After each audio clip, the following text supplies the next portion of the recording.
Yo, what's going on YouTube? And welcome to Goal Line Hockey. It's Kevin Forte, and today we are taking a look at the Montreal Canadiens signing Alex Newhook, one of their new acquisitions here this past offseason. And Alex Newhook is a guy that there was a lot of expectations for him going into his first season in Montreal. He's a really good prospect. He's a former 16th overall pick back in 2019 of the Colorado Avalanche. And the expectation for this guy is he's going to be a top six center at the NHL level. But, I think it was just the wrong place at the wrong time in Colorado and the right place at the right time for the Montreal Canadiens. So his first 3 seasons in Colorado, he's been pretty good. His first season, he only played 6 games, picked up 3 points. His first full season in Colorado, which was year 2, you could say, 33 points in 71 games. And last season, he actually had a decline in his game, picking up 30 points in 82 games. But he's still a good player nonetheless. Now, I think the expectation is, even if he was in Colorado next season, that this is a guy that's capable of being a second-line center. And right now, with where Colorado is, they're looking for, they're in a win-now mode. And they don't want to wait and watch a guy develop like Newhook, right? Obviously, you like having those guys around, those cheap contracts that can jump into your lineup. Absolutely. But now that he's coming off of his entry-level deal, and the reality is, like, Colorado wants to go win a cup. So they go out, they get Ryan Johansson, they get some other centers. So this is a move that makes them kind of forces Newhook out the door. And Alex Newhook is the type of player that's going to come into Montreal and is probably going to sit on the third line, especially to start, right? Because you've got Suzuki, you've got Kirby Dach, and then he's probably third in line. Now, in the event that maybe he does jump Kirby Dach at some point for that second line spot, either this season or next season, or even one of them jumps to the wing. Either way, this is a move that Montreal is making. They're developing that center core. And listen, we know that Kent Hughes has taken a lot of flack, not taking Matvei Michkov in the draft, last year not taking Shane Wright, but we're seeing this team develop around that core, right? You bring in David Reinbacher,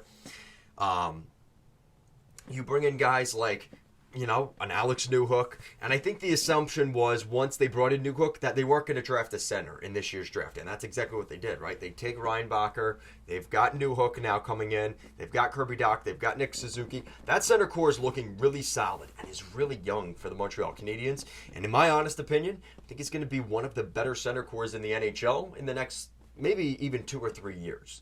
I think Kirby Dach at some point will be that third line center. Kind of reminds me of like what could be the next Charlie Coyle-esque power forward, big center, but can also score a little bit. Obviously, you've got Nick Suzuki. We know what he's capable of, right? Potentially Patrice Bergeron. Oh, yeah, and then that guy Alex Newhook, who I think, if you're thinking about, former Colorado Avalanche players, obviously I know there's a lot of love lost with Matt Duchene, but I think of Matt Duchene a lot when I think of Alex Newhook and what he could be up there in Montreal. So I think when you look at the Montreal Canadiens center core, that's a really good group, right? The combination of just right now NHL comparables, Charlie Coyle, Patrice Bergeron, and Matt Duchene as your future center core in Montreal, right? With guys like Suzuki, guys like Dach, and Alex Newhook. That contract comes in. It's a really nice contract here. Like I said, it's a 4-year deal, $2.9 million per.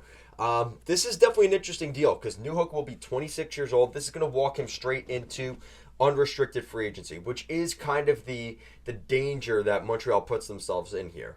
So the first 2 years, it's probably fair value.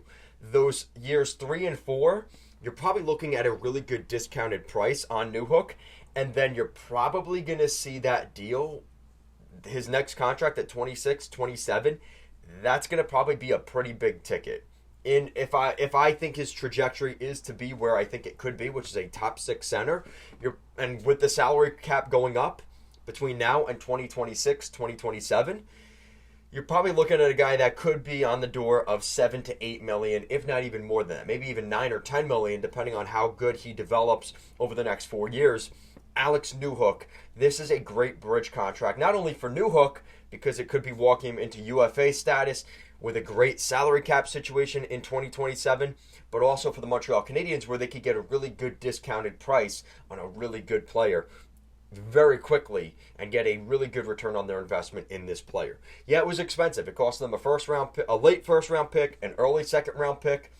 But I think if you're looking at where Montreal is and where they're moving forward, this is a move that's going to make them better next season. And for a team that's been struggling the last couple of years, I think Habs fans have been, kind of like, all right, when is this team going to turn around and get things going?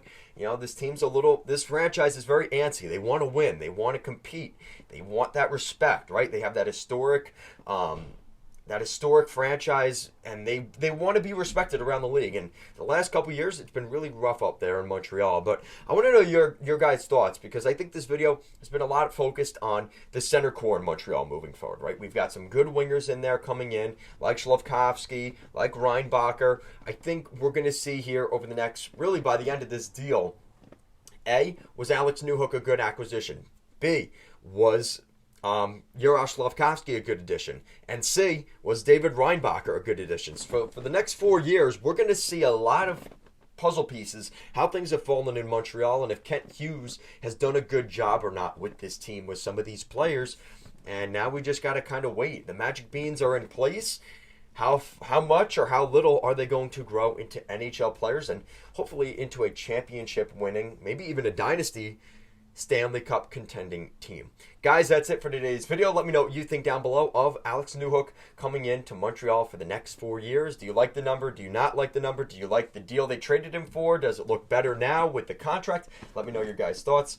Thank you so much for watching, and I'll see you again next time.